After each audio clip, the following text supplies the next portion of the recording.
My name is Laura Perkins, and I'm a Public Information Officer with the Minnesota Bureau of Criminal Apprehension. We are here today to provide an important update in a case that has spanned more than a decade. On September 5th, 2011, the body of a newborn girl, known to the public as Baby Angel, was discovered in the Mississippi River.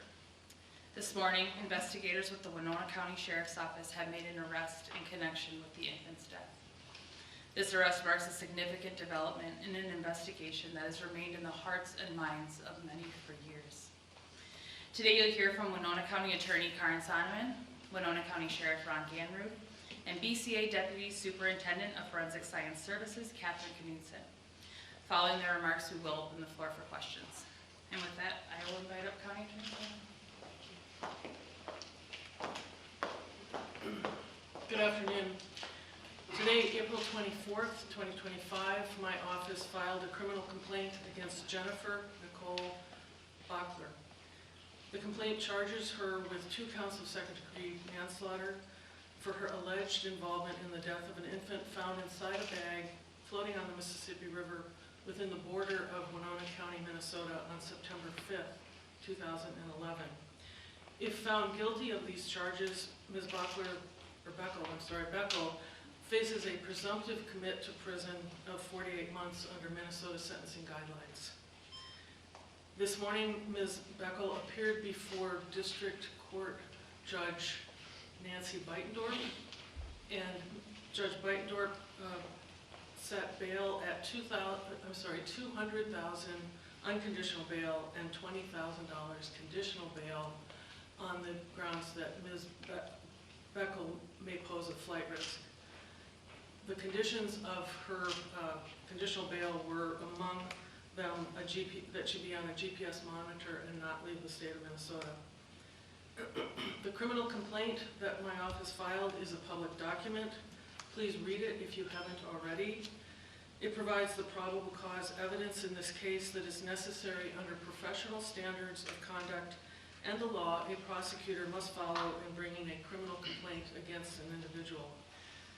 As the prosecution office in this case, we are held to those same standards of professional responsibility and upholding the law.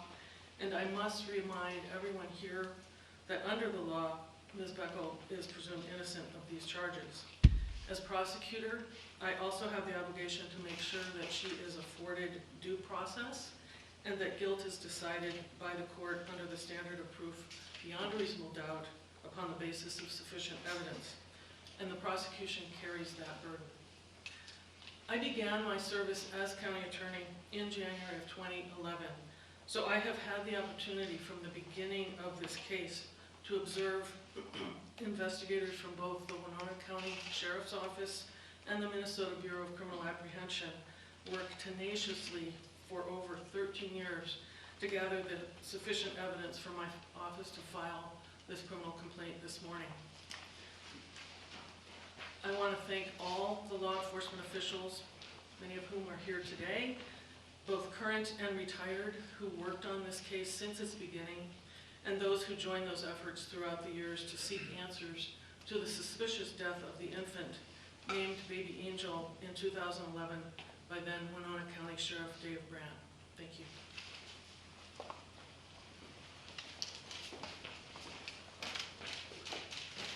Hello. I'm Sheriff Ron Ganrud. For more than 13 years, Baby Angel's tragic death has weighed heavily on the hearts of the Winona community. She deserved better than a watery grave. She deserved more than a life cut short. And while her birth mother remained hidden, this community wrapped its arms around this little girl. More than 150 people gathered to mourn our baby angel all those years ago. And ever since, they've waited in patience for answers that she deserved. We never gave up working to find those answers. Our investigators and partners at the BCA conducted many interviews, collected many DNA samples, and pursued every tip and every lead that we got. We decided to try using genetic genealogy to see if they could help us narrow our search for a relative of baby Angel. Our agency enlisted the help of the Firebird Forensic Group, who eventually told us they had a possible lead, Jennifer Nicole Baechle. We put together a plan and contacted Baechle to request a DNA sample. She declined to provide one. Investigators obtained a court-ordered warrant requiring Baechle to provide the DNA sample. Once she did, and not long after we got that, the BCA confirmed that Baechle is baby Angel's mother. Since then, we've continued our investigation, attempting to learn everything we could about how baby Angel died and why she was placed in the river. We don't have all the answers, but we know who is responsible. And today's charges are a first step in holding her accountable. I'd like to thank the Minnesota Bureau of Criminal Apprehension and the Winona County Attorney's Office for their work on this case. I'd like to thank our own investigators, past and present, for their continued pursuit of answers over these many years. And I'd like to thank the community of Winona for not letting this baby girl be forgotten and for supporting our efforts to learn what happened. I'd also like to give a special thanks to retired Sheriff Dave Brand for never letting the memory of baby Angel fade or be forgotten. Thank you.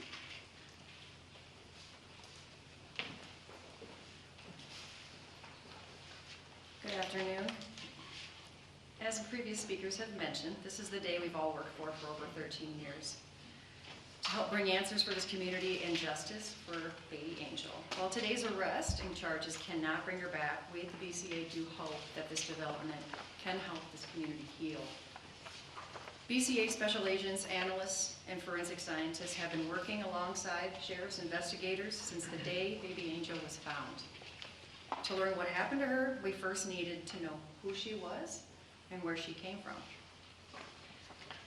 As stated, we pursued every tip and every lead, but unfortunately came up empty. And as with many cases like this, we then turned to forensic science and DNA testing. At the BCA, we were able to obtain a full DNA profile from baby Angel at the time, and over the past 13 plus years, many different DNA comparisons have been made, and it was repeatedly checked against state and federal databases that were available to us at the time, but unfortunately no match was ever obtained. As Sheriff Ganrud mentioned, forensic investigative genetic genealogy provided the lead that ultimately led to today's events. Forensic investigative genetic genealogy, or commonly referred to as FIG, is a technique that combines genetic testing with traditional genealogical research to generate investigative leads, and is most commonly used in unsolved violent crimes and cases involving the missing and unidentified. Investigators are able to use these leads to narrow the list of potential relatives through interviews and further DNA testing and other investigative approaches, which in this instance meant narrowing the focus to a parent of a child. This is yet another example where advancements in investigative technique and in forensic testing allow previously unsolvable cases a chance for answers. In this case, FIG helped to develop the break that allowed investigators to identify baby Angel and provide answers to the community. That is why it is so important to never give up on any unsolved case, because every child, such as in this case, deserves to be known and remembered, no matter how long it takes.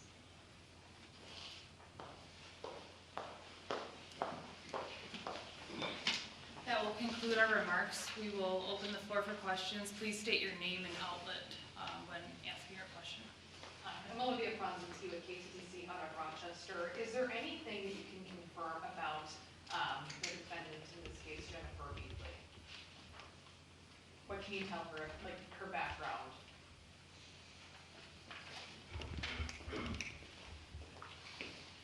She lives in Winona, Minnesota. She's lived here for many years, if not since the, September 2011.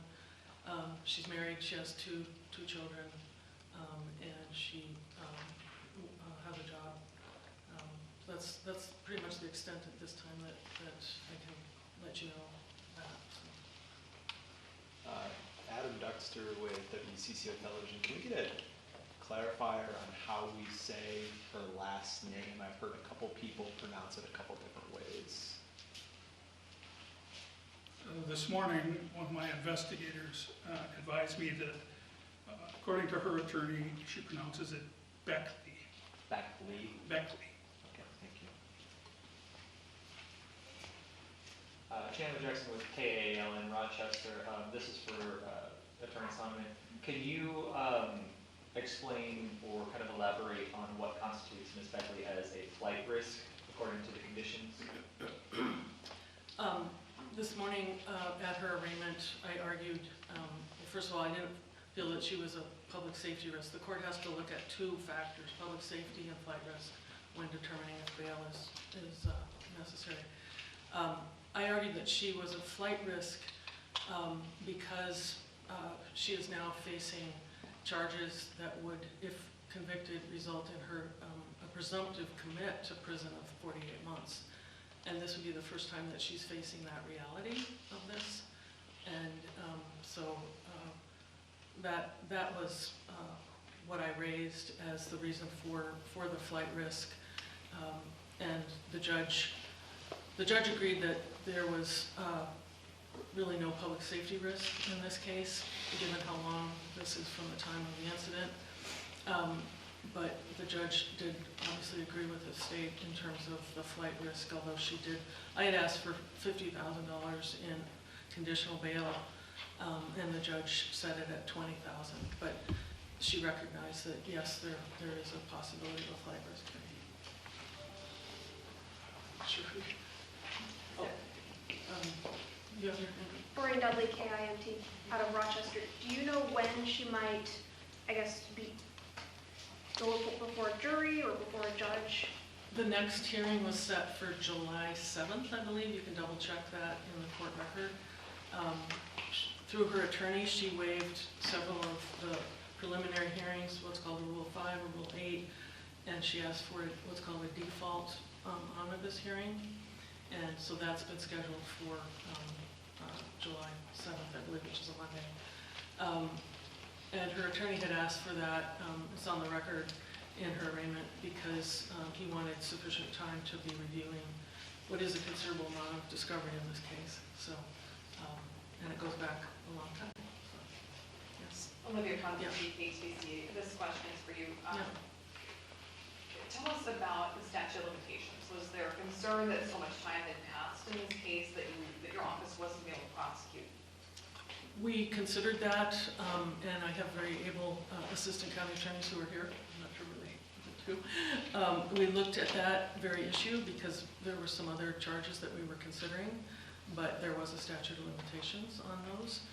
They were not as serious as the second-degree manslaughter charges, and so we didn't have the concern about the statute of limitations on the charges that we did issue. Yes, sir. Brett with Channel 5. How long has Jennifer been on your radar? 2011 was when this happened, and then here we are, 2025. Was there a certain year where that DNA came back, where it came clear that she was a prime suspect? I'll let Sheriff Cameron answer that when it became on the radar of the investigators. I think all of us who've been here since 2011, it's been on our radar since. Yeah. Go ahead, Sheriff. Can you answer that? Sure. Mrs. Baechle came into known to us in 2023. Through the DNA? Yes.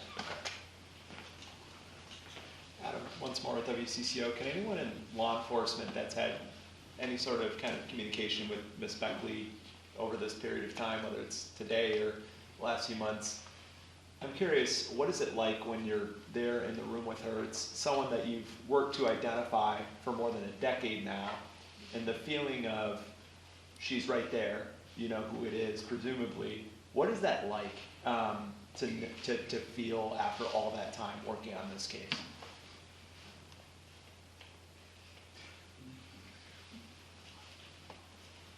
I don't have an answer for you because I've never met her. Our investigators were working the case diligently, and yeah, I don't have an answer for you. You spoke though just to how much this moment meant to this town in 2011. What do you think this moment means to this town? To this town, I think it means a lot to this town. Sheriff Brand kept the, like I've already said, the memory going. We had a service for her. We've had secondary services after 5 years we had no service. We make sure, I should say, Sheriff Brand, former Sheriff Brand, would make sure flowers were out there all the time, and he was always checking in with us to see where we were at. And I know a lot of people know Dave Brand and know his passion and his concern. And he kept it going, and the community has kept it going through the news and the outlets, so I'm very grateful all around for that. I'm gonna do one more question. Grace Munn from WKBT in La Crosse. When you did the forensic testing, was she the only parent that came up, and I'm certain she was the only one involved?